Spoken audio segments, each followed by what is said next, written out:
కొలస్సీలకు రాసిన పత్రిక 3వ అధ్యాయము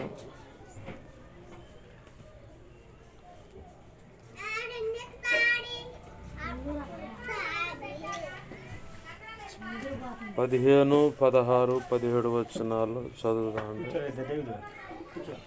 దయచేసి ఒక 10 నిమిషాలు సైలెంట్గా ఉంటే వాక్యం అందిస్తాను. కొలస్సీ పత్రిక 3వ అధ్యాయము 15, 16, 17 వచనాలు. క్రీస్తు అనుగ్రహించు సమాధానము మీ హృదయములలో ఏలుచుండనీయుడి. ఇందుకొరకే మీరొక్క శరీరముగా పిలువబడితిరి మరియు కృతజ్ఞులై ఉండుడి. సంగీతములతోనూ కీర్తనలతోనూ ఆత్మ సంబంధమైన పద్యములతోనూ ఒకనికొకడు బోధించుచు బుద్ధి చెప్పుచు కృపా సహితముగా మీ హృదయములలో దేవుని గూర్చిన గానము చేయుచు సమస్త విధములైన జ్ఞానముతో క్రీస్తు వాక్యం మీలో సమృద్ధిగా నివసింపనీయుడి. మరియు మాట చేత కానీ క్రియ చేత కానీ మీరేమి చేసినానో ప్రభు అయిన యేసు ద్వారా తండ్రి అయిన దేవునికి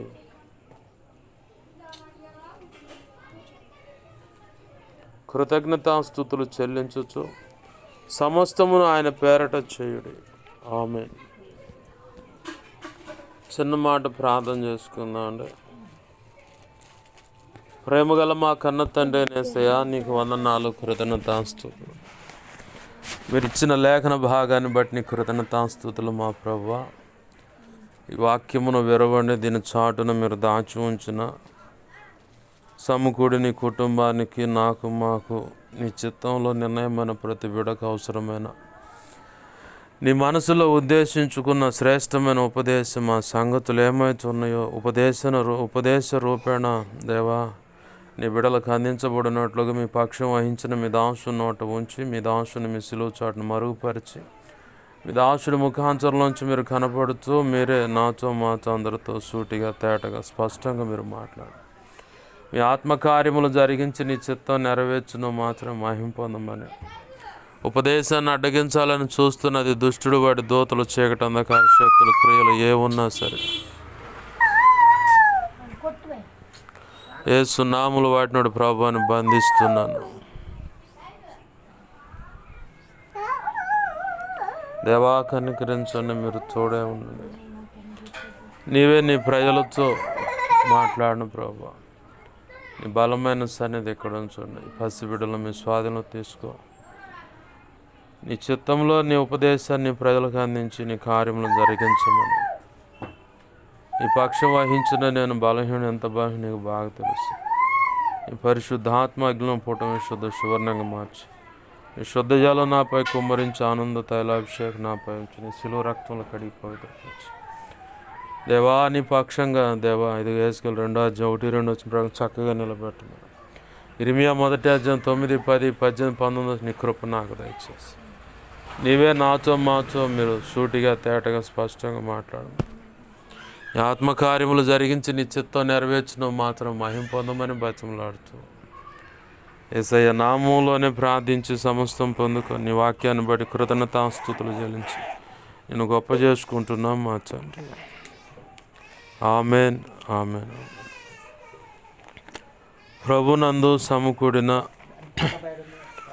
మీ అందరికీ ప్రభు అయిన యేసుక్రీస్తు వారి పేరట నా హృదయపూర్వకమైన వందనాలు. అందరికీ వందనాలు.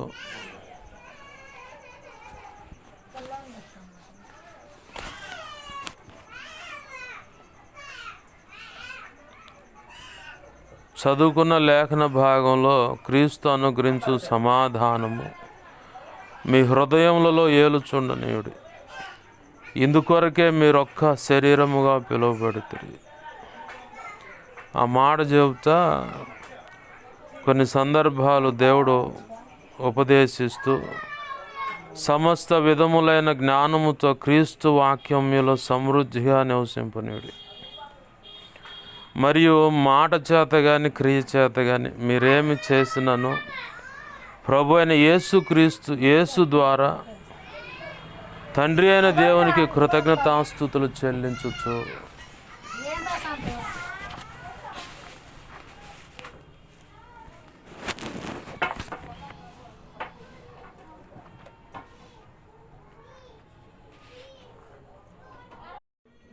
సరే, నా మాటల మీద మీ మనసు ఉంచండి. చదువుకున్న లేఖన భాగంలో ఒక మాట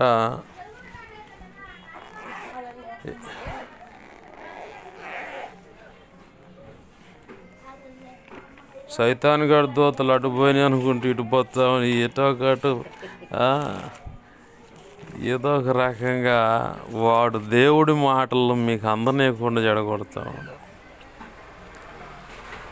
సరే, అది చిన్న మాట మీరు మాట్లాడమాకండమ్మా. ఉన్నదే కొద్ది సమయం, దాని తోడు ఈ డిస్టర్బెన్స్లో ఏంది అమ్మా, వదిలేసి నువ్వు మా దేవుని మాటలు వినడం ముందు. క్రీస్తు అనుగ్రహించు సమాధానం మీ హృదయాల్లో ఏలుచుండనేడు. ఇందుకొరకే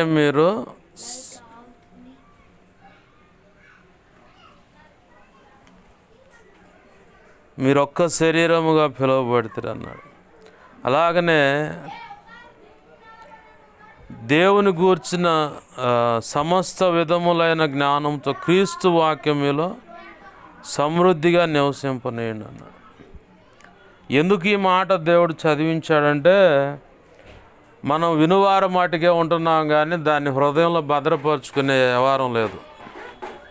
అది వాస్తవంగా దేవుని ఎదుట, ఇప్పుడు నా ఎదుట నువ్వు ఒప్పుకోకపోయినా ఖచ్చితంగా దేవుని ఎదుట నువ్వు ఒప్పుకోవాలి.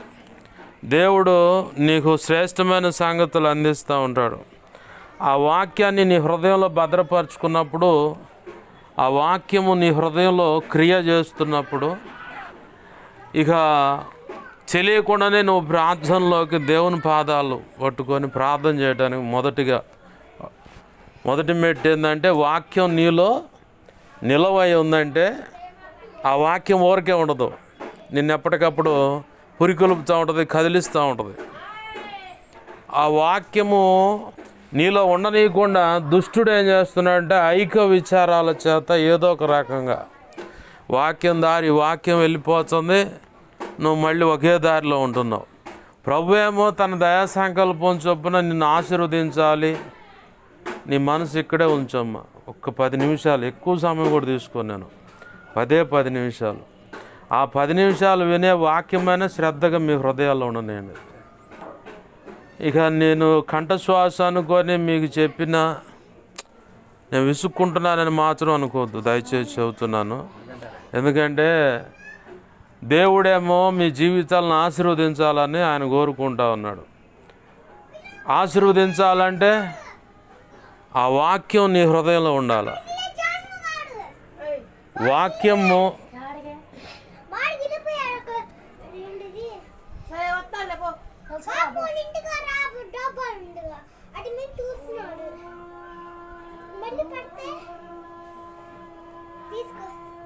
దేవునికి మహిమ కలుగును గాక.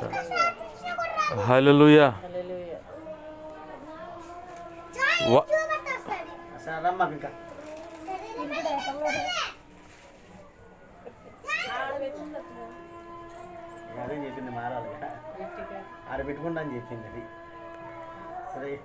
దేవుడు తన వాక్కుని మీ హృదయంలో పదిలపరచాలని తపన పడుతూనే ఉన్నాడు, కానీ మనం దాన్ని స్వీకరించట్లేదు. యేసయ్య చెప్పిన ఉపమానం ఉంది కదా, 3 రకాల విత్తనాలని.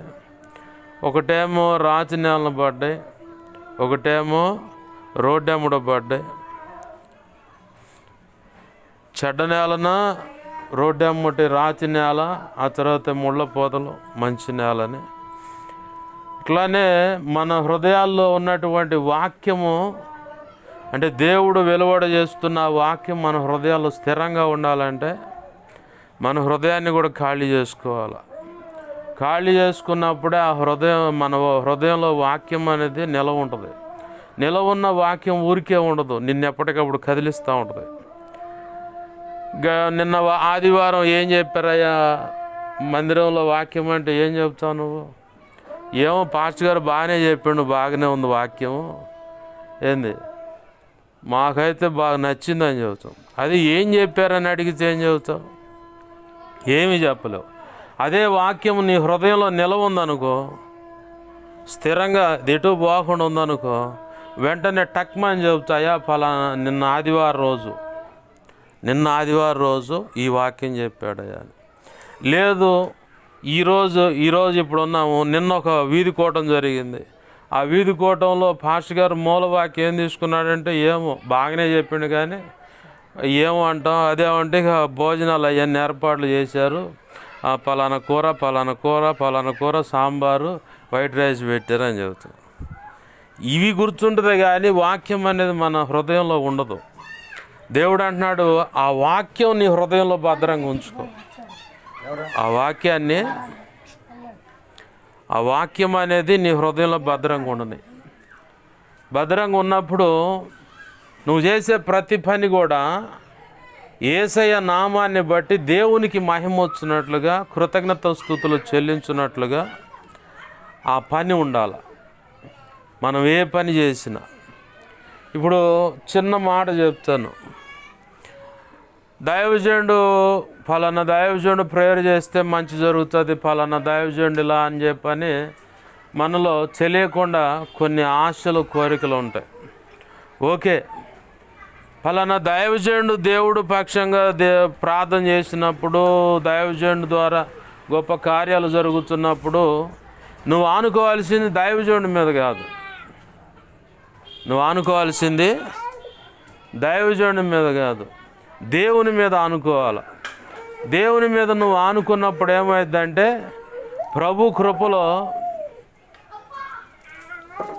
దేవుని మీద నువ్వు ఆనుకున్నప్పుడు ప్రభు కృపలో ఇంకా గొప్ప కార్యాలు నువ్వు చూడగలుగుతావు. ఎవరి మీద ఆనుకుంటే? దేవుని మీద ఆనుకుంటే. పలానా దైవజనుడు గొప్ప కార్యాలు చేస్తున్నాడు, పలానా దైవజనుడి దగ్గరికి వెళితే గొప్పగా దేవుడు మాట్లాడుతున్నాడు, ప్రేయర్ చేసినప్పుడు మంచి స్వస్థతలు, విడుదల, చీకటి అంధకార శక్తుల నుంచి విడుదల, ఇక పలు రకాలుగా ఏదో ఒక రూపేణ దేవుడు మేలు చేస్తున్నాడని చెప్పని నువ్వు నేను అందరం చెప్పుకుంటాం. అయితే చెప్పబడుతున్న వాక్యం నీ హృదయంలో నిలబడితే నువ్వే ఒక బలమైన పాత్ర అవుతావు.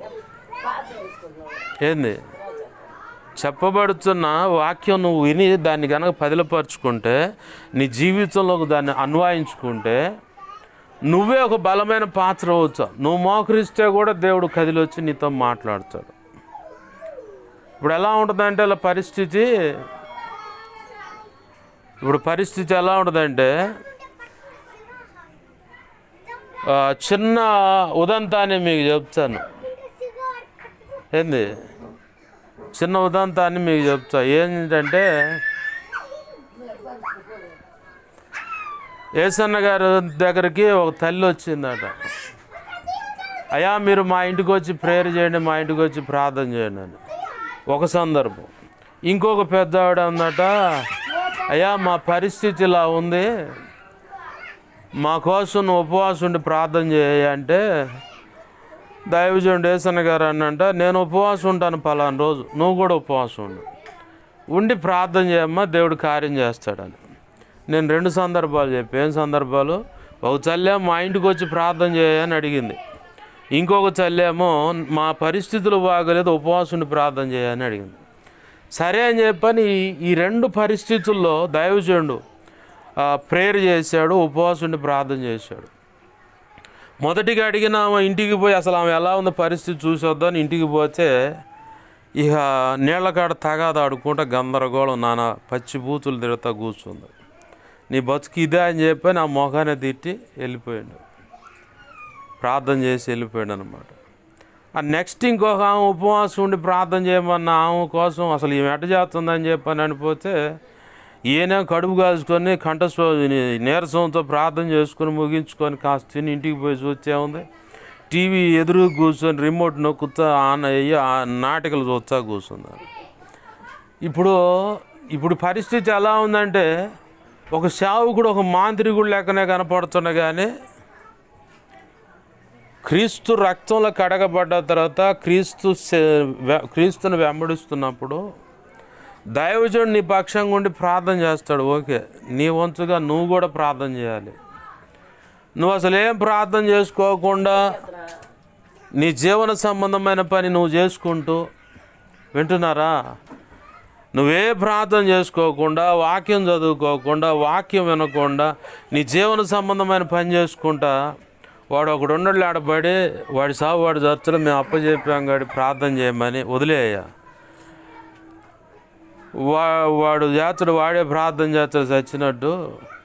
నా జీవన సంబంధమైన నా పని నేను చేసుకుంటాను, ప్రార్థన లేదు, వాక్యం లేదు, వాక్యం చదవటమా లేదా వినటమా, ఈ సంగతులన్నీలో వీటినే గాలికి వదిలేసి మిగతా వాటిని అన్నిటి పట్టుకొని నువ్వు తిరిగితే నేను ప్రార్థన చేసినా ఇంకెవరైనా ప్రార్థన చేసినా నీకు ఉపయోగం లేదు. బావిలో పడ్డవాడికి తాడిస్తాం అంతవాటికే, మేము దూకి బయటికి తేలేం. నేను దూకాను అనుకో, ఆ తాడు ఎట్టుంటుంది? ఎవడు లాగొచ్చుడు పైకి? నువ్వు నేను ఆడే బావిలోనే ఉంటాం. అర్థమవుతుందా? డైరెక్ట్గా చెప్తున్నా. నీ వంచుగా నువ్వు ప్రార్థన చేయాలి, మోకాళ్ళు వేసి. నువ్వు బాప్తీసం పొందావు, ప్రభువులో చేస్తున్నావు, కనీసం 2.5 గంటల పాటు నువ్వు దేవుని సన్నిధిలో ప్రార్థనలో గడపాలి. లెక్కది. ప్రార్థన చేయకపోయినా పాపమే. అర్థమవుతుందా? ప్రార్థన చేయకపోయినా పాపమే, వాక్యం చదవకపోయినా పాపమే, ఇతరుల క్షేమం కోసం ప్రార్థన చేయకపోయినా పాపమే. దాన్ని విజ్ఞాపన అంటారు. నువ్వు ఇవన్నీ గాలికి వదిలేసి పాస్టర్ గారికి చెప్పా కాబట్టి వాడి సాగు వాడు చచ్చుడు, వాడే ఉపవాసం ఉండి వాడే ఊరేగుతుడు, నేను మాత్రం శుభ్రంగా నా పనులు నేను చేసుకుంటాను, నేను తిరుగుతానంటే మేము మాంత్రికులం కాదు. డైరెక్ట్గా చెబుతున్నా. వాడు అనుకో 1000, 10,000, 1,00,000 ఎంతో దొరికినోడు వాడి చేతులు అవతల వ్యక్తులున్న ఆ స్థితిని బట్టి ఉన్నకాడికి పల్లెటూర్లు అంటారుగా, దూడగోళ్ళు లేకుండా గేదెకాడ పాలు పిండేసిండు అన్నట్టుగా వాళ్ళు పిండుతారు. ఏంది? సేవకుడు నీ క్షేమం కోరే చెప్పే మాట, నీ వంచుగా నువ్వు ప్రార్థన చేయాలా. నీ వంచుగా నువ్వు ప్రార్థన చేయకుండా, వాక్యం చదువుకోకుండా, ప్రభు ఈరోజు చెబుతున్న మాట ఏంటంటే ఆయన శ్రేష్టమైన వాక్యాన్ని మీ హృదయాల్లో ఉండనీయండి. ఏమవుతుందంటే ఆదివారము మిగతా టయాల్లో వీధి కోటాల్లో వాక్యం వింటున్నావు, బాగానే ఉంది, కానీ ఇంటికి రాగానే అడిగితే ఏ వాక్యం అంటే మర్చిపోతున్నావు. వాస్తవా కాదు ఇది? అంటే నీ హృదయంలో వాక్యం అనే దానికి చోట్లేదు. వాక్యం అనే దానికి చోట్లేదు. వాక్యం అనే దానికి చోటు లేకపోతే ఇంక నువ్వు ప్రార్థన ఏం చేస్తావు? ఎంటీ మైండ్ డెవిల్ హౌస్ అని, ఖాళీగా ఉన్న హృదయము దెయ్యాల కర్మాగారం అని ఒక గొప్ప దైవజనుడు ఒక సామెత పెట్టాడు అనమాట. ఇది ఒక సామెత. ఖాళీగా ఉన్న హృదయం దెయ్యాల కర్మాగారం. ఇక నీకేం ఉండదు అనమాట. హృదయంలో వాక్యం ఉండాలి. ప్రభు చెబుతున్న మాట ఈరోజు, నీ హృదయంలో వాక్యం ఉండని, వాక్యాన్ని పదిలపరుచుకో. అలాగనే మీరు ఏక శరీరముగా పిలువబడ్డారు. అంటే ఏక శరీరం అంటే ఎవరితో? భార్యాభర్తలతో కాదు. నీకు నాకు అందరికీ సృష్టికర్త భర్త ఉన్నాడు. ఎవరైనా? యేసయ్య. ఏంది? ఆ యేసయ్య నీకు నాకు భర్త ఉన్నాడు. ఆయన మనకు భర్త ఉన్నాడంటే పరిశుద్ధమైన శరీరం, రక్తం మనం తీసుకుంటున్నాం. ఆ తీసుకుంటున్న దాన్ని బట్టి ఆయన మనం ఏక శరీరమై ఉన్నాం. వాక్యం నీలో ఎప్పుడైతే నిలవ ఉంటుందో పరిశుద్ధమైన శరీరం, రక్తం అనేది, దానిని బట్టి నువ్వు యేసయ్య ఏక శరీరం అన్నమాట. ఒక స్త్రీ కావచ్చు, పురుషుడు కావచ్చు. ఇక్కడ ఈ భూమి మీదే స్త్రీలింగం, పురుషులింగం అనే భేదాలు. కానీ అక్కడ వచ్చేసరికి, యేసయ్య ముందుకు వచ్చేసరికి నీకైనా నాకైనా మనందరికైనా పరిశుద్ధమైన శరీరం, రక్తం తీసుకుంటున్నాం కాబట్టి మనము ఆయనతో ఏక శరీరులమై ఉన్నాం. ఆ కారణాన్ని బట్టి మనం కృతజ్ఞతాస్తుతులు చెల్లిస్తా, ఆ కారణాన్ని బట్టి మనము కృతజ్ఞతాస్తుతులు చెల్లిస్తా. ఏ పనైనా నువ్వు చెయ్యి, నువ్వు ఏ పని చేసినా అది యేసయ్య నామాన్ని బట్టి తండ్రి అయిన దేవునికి కృతజ్ఞతాస్తుతులు చెల్లించి ఆయనను మహిమపరిచే రీతిగా ఉండాలి. ఆయన్ని మహిమపరిచే రీతిగా ఉండాలి. మీరు వాళ్ళ గోలకెళ్ళి చూడమాకండి. ఏడున్నా నేనున్న ఇంట్లోకి వచ్చిన ఆ గోలే. కారణం ఒకటే, మీ నిర్లక్ష్యం అంతే. ఎవడి నిర్లక్ష్యం కాదు. నీ పిల్లల కోసం నువ్వు ప్రార్థన చేసుకోకుండా బ్రతుకు తెరువు అని చెప్పి నువ్వు పోతున్నావు. అదే కారణం. వాళ్ళు ఎక్కడున్నా అల్లరి అంతే ఉంటుంది. అది మందిరమా, ఇది ఇల్లు అనే సెక్షన్ ఏమి ఉండదు. నేను బాగా గమనించింది. పిల్లలకెళ్ళ తల్లిదండ్రులకు నేను చెప్పే మాట ఇదే, కోపంగా అయినా ఖండితంగా అయినా చెప్పే మాట ఒకటే, నీ పిల్లల కోసం నువ్వు ప్రార్థన చేసుకోవాలి. అయ్యా, నా పిల్లల్లో ఉన్న అల్లరి తీసేసి నీకు ఇష్టమైన పాత్రలకు వారిని సిద్ధపరచు ప్రభు అని నువ్వు ప్రార్థన చేసుకోవాలి వాళ్ళ కోసం. ఏమి ఇక్కడున్నా మందిరంలో ఉన్నా ఎక్కడున్నా వాళ్ళ సెక్షన్ నేను చూసా కాబట్టి నాకు ఆల్రెడీ ఈ విషయాలు నాకు మొన్న సభ పెడితేనే గందరగోళం చేశారు పిల్లలు. చేయగలిగేదేం లేదు. తల్లిదండ్రుల బాధ్యత పిల్లల కోసం ప్రార్థన చేయాలి. నీకు ముఖ్యంగా దేవుడు అప్పచెప్పిన బాధ్యత అదే. మొదటిగా దేవుని మహింపరచాలా, తర్వాత నీ వ్యక్తిగత ఆధ్యాత్మిక జీవితాన్ని కాపాడుకోవాలి.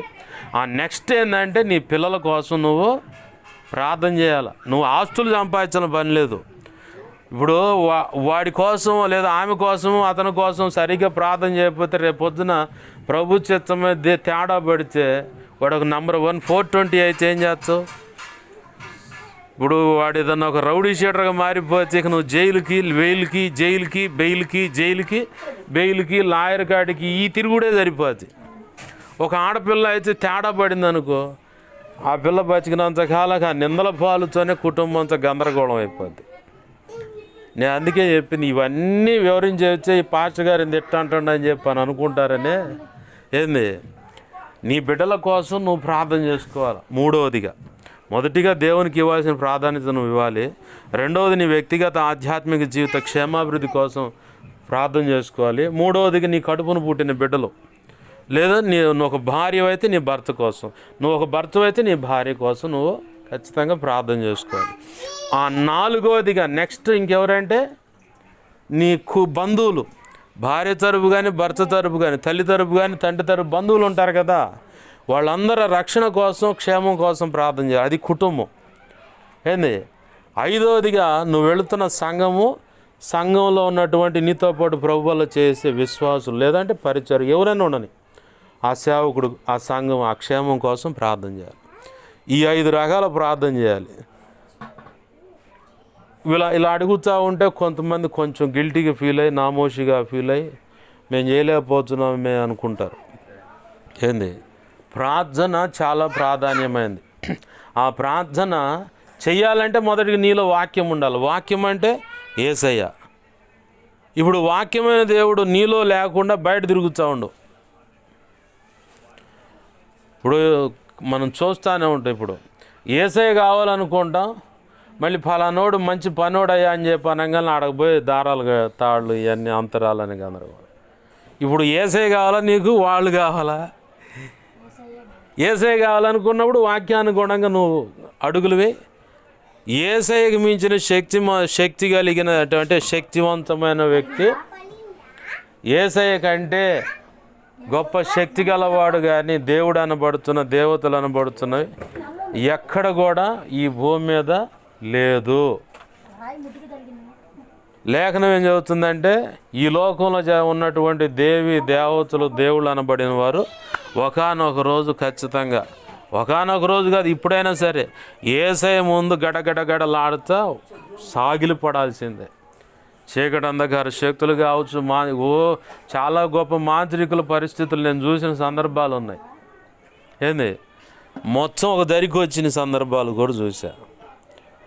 కేవలం యేసు నామం అంటే యేసయ్యను నీ ఇంటిలో చేర్చుకునేదానికంటే ముందు నీ హృదయంలో యేసయ్య అనే ఆ వాక్యాన్ని నీ హృదయంలో భద్రపరుచుకున్నప్పుడు, నీ కుటుంబంలో పదిలపరుచుకున్నప్పుడు, నీవు వాక్యానుగుణంగా నువ్వు బ్రతికినప్పుడు గొప్ప శ్రేష్టమైన ఆశీర్వాదాలు నువ్వు చూడగలుగుతావు. నువ్వు చేసే ప్రతి పనిలో కూడా యేసయ్య పేరట తండ్రి అయిన దేవునికి ఘనత వచ్చేలాగా ఉండాలి. తండ్రి అయిన దేవునికి ఘనత వచ్చేలాగా ఉండాలి. ఇప్పుడు నేను చెప్తా ఉన్న పరిస్థితి ప్రభు కృపను బట్టి ఈ వాక్యాన్ని జాగ్రత్తగా నువ్వు పాటించినట్లయితే నీ జీవితం, నీ కుటుంబం, నీ బిడ్డల జీవితాలు, నీ రెక్కల కష్టార్జితం అన్నీ ఆశీర్వదింపబడతాయి. ఇప్పుడు ఏదో నానుడిగా లేదా వాడుకగా ఇప్పుడు ప్రార్థన పెట్టుకున్నాము, ఆ తర్వాత నెక్స్ట్ ఏంటంటే ఏమో అన్న టైప్ అయితే నువ్వు ఏమేలో అనుభవించలేవు. ఉన్నది ఉన్నట్టు చెబుతున్నా. గతంలో కూడా చెప్పాను, దేవుడు యేసయ్య కావాలనుకున్నప్పుడు చాలా ఎదుర్కోవాల్సి వస్తుంది. ఏంది, ఎక్కడ రాజీ పడకుండా యేసయ్య కావాలని చెప్పి నిలబడేదానికి చాలా ఎదుర్కోవాల్సి వస్తుంది. ఆలోచన చేసుకోండి. దేవుని వాక్యాన్ని మీ హృదయాల్లో పదిలిపరచుకోండి. అంటే యేసయ్యని మీ హృదయాల్లో ఉంచుకోండి. మీరు ఏక శరీరంగా పిలువబడ్డారు. మీరు ఒక్క శరీరం అంటే యేసయ్యతో నీ శరీరం. ఇప్పుడు భార్యాభర్తల గురించి ఏం చెబుతారు పెళ్లి ప్రసంగంలో? వీరు ఇప్పటి వరకు ఒంటరిగా ఉన్నారు, ఈ పెళ్లి జరగటాన్ని బట్టి ఇక వీళ్ళు ఒకటవుతున్నారని. అంటే వరుడైన యేసయ్య క్రీస్తు రక్తంలో నిన్ను నన్ను ప్రదానం చేసుకున్నాడు. ప్రదానం చేసుకున్న ఆయన ఒకరోజు ఖచ్చితంగా నిన్ను నన్ను అందరినీ పెండ్లాడే ఒక రోజు ఉంది. ఆ రోజుకే ప్రభు అయిన యేసయ్య యొక్క శిలువ రక్తమును ఆయన శరీరాన్ని మనకిచ్చి ఆయనతో సమాధానపరుచుకుంటున్నాడు. ఆయన అనుకున్న పోలికగా నిన్ను నన్ను సిద్ధపరచుకుంటున్నాడు. అన్నమాట. ఆ సిద్ధపాటులో ప్రభు ఖచ్చితంగా తను అనుకున్న, ఇప్పుడు ప్రదానం చేయబడ్డావు నువ్వు, ఆల్రెడీ సగం పెళ్ళి అయిపోయింది అంటారు కదా లోకంలో. ప్రదానం అయిపోయిందంటే సగం పెళ్ళి అయిపోయినట్టే. మా అమ్మాయిరా మీ అమ్మాయి అంటవేంది అంటారు. తండ్రితోనైనా ఆ పిల్ల తండ్రితోనైనా ఏంది మీ అమ్మాయి అంటేంది, మా ఇంటికి వాళ్ళు మా అమ్మాయి అని చెప్పి అంటారు. మరి ఇక్కడే ఎంత స్వాతంత్రం ఉంటే మరి క్రీస్తు రక్తంలో కూడా మనం కడగబడిన దాన్ని బట్టి మనల్ని కూడా ఆయన అదే స్వాతంత్రం, ఇంకా అంతకంటే గొప్ప స్వాతంత్రంతో మన మీద ఆయన యొక్క పని అనేది మన మీద జరుగుతూ ఉంటుంది అన్నమాట. కాబట్టి ఈ మాటలు నమస్కరించండి, ప్రభు పాదాలు పట్టుకోండి. ప్రభువా, నీ వాక్యం నా హృదయంలో కొలువై ఉండాలయ్యా. అయ్యా, నీ ఆత్మతో నన్ను నింపు, ప్రార్థనాత్మతో నింపు, పరిశుద్ధాత్మతో నింపు. ప్రార్థన చేసుకుందాం. దేవుణ్ణి అడుగుదాము. ప్రభుని ప్రేమగల మా కన్న తండ్రి యేసయ్యా, నీకు వందనాలు, కృతజ్ఞతాస్తుతులు మా ప్రభువా. మీరు ఈరోజు సెలవిస్తున్న మాట మాయా దేవా యేసయ్యా, వాక్యాన్ని మా హృదయంలో పదిలపరచుకోమంటున్నావు. పరిశుద్ధమైన శరీరాక్తాలను బట్టి మేమంతా ఒక్క శరీరంగా పిలువబడ్డామని చెప్పి చెబుతున్నావు. అయ్యా, మేము ఏ పని చేసినా కానీ యేసయ్యా నీ పేరట తండ్రి అయిన దేవునికి మహిమ వచ్చినట్లుగా కృతజ్ఞతాస్తుతులు చెల్లించి చేయమంటున్నాం. అలాగన నీ కృపచేత మా చేయి పట్టుకొని మీరు మమ్మల్ని అడుగులు వేయించమని, నీ కృపలో వర్ధిల్ల చేయమని, నీ ఆత్మకార్యంలో జరిగించమని బతిమలాడుతున్నాం. ఈ కుటుంబంలో ఉన్న ప్రతి సమస్య యేసు నామములో తొలగిపోవునుగాక. అయ్యా, ఇదిగో తండ్రి, మాట వినని బిడ్డలు ఎవరైతే ఉన్నారో అయ్యా, నీ మాటకు లోబడనటువంటి క్రీస్తు రక్తంలో కడగబడి నీ మాటకు లోబడకుండా నీ చిత్తానికి వ్యతిరేకంగా బ్రతుకున్న ప్రతి ఒక్క వ్యక్తి యొక్క హృదయం యేసు నామములో సరిచేయబడునుగా. చీకటి అంధకార శక్తులన్నీ యేసు నామములో బంధిస్తున్న లయపరుస్తున్నాం ప్రభు. సమాధానాన్ని యేసు నామములో ఇక్కడ రిలీజ్ చేస్తున్నానయ్యా. ఇదిగో బిడ్డల దేవా, పరిస్థితులను బట్టి తల్లి ఎంతో ఆవేదన చెందుతున్న పరిస్థితులు అయా, కృపచేత ఇదిగో తండ్రి బిడ్డల జీవితాల్లో గొప్ప కార్యాలు జరిగించండి. మా మట్టుకు ఇదిగో తండ్రి మేము ప్రార్థన చేయగలుగుతాం, కానీ ఇదిగో తండ్రి దేవా నీ బిడ్డలు ప్రార్థన చేయకపోతే అది వ్యర్థమైపోతుందయ్యా. నీ గొప్ప కార్యాలు జరిగించమని ఈ కుటుంబ సభ్యులందరూ పసిబిడ్డలు మొదలుకొని పెద్దల వరకు అందరూ యేసు నామములో ప్రార్థనా పరులై ఉందురుగాక. ఎడతెగక ప్రార్థన చేయుదురుగాక, పరిశుద్ధాత్మలో ప్రార్థన చేయుదురుగాక, శోధనలో ప్రవేశించక ప్రార్థన చేయుదురుగాక. నీ వాక్యము ప్రతి ఒక్కరి హృదయాల్లో పదిలమై ఉండునుగాక. పరిశుద్ధాత్మ చేత నింపబడునుగాక.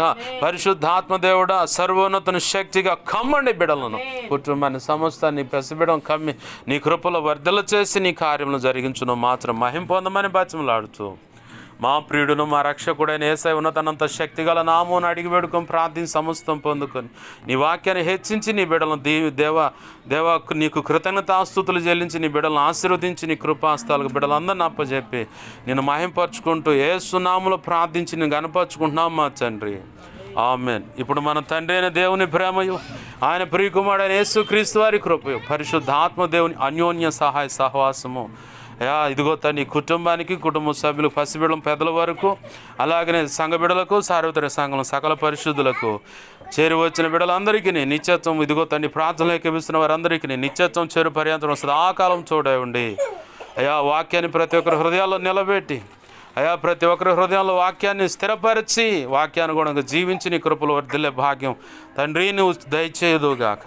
ఆమెన్. యేసు రక్తమునకేచే, ప్రవేశు రక్తమునకేచే, ప్రవేశునామను సంపూర్ణమైన విజయం కలుగును గాక. ఆమెన్. అపవాది వాడి దోతలు, చీకటి, అంధకార శక్తులు, క్రియలు అవి ఎంత ప్రమాదకం మంత్ర ప్రయోగం, వాటన్నిటికీ అనంతనాశనం, సర్వనాశనం, నిత్యనాశనం కలుగును గాక. యేసు రక్తమునకే జయము జయము జయం. ఆమెన్. యుద్ధము యెహోవాదే. హల్లెలూయా, హల్లెలూయా, హల్లెలూయా. మీ అందరికీ వందనాలు. ప్రభు యొక్క మహా ఉచిత కృప మనందరికీ తోడే ఉండి నడిపించునుగాక. ఆమెన్.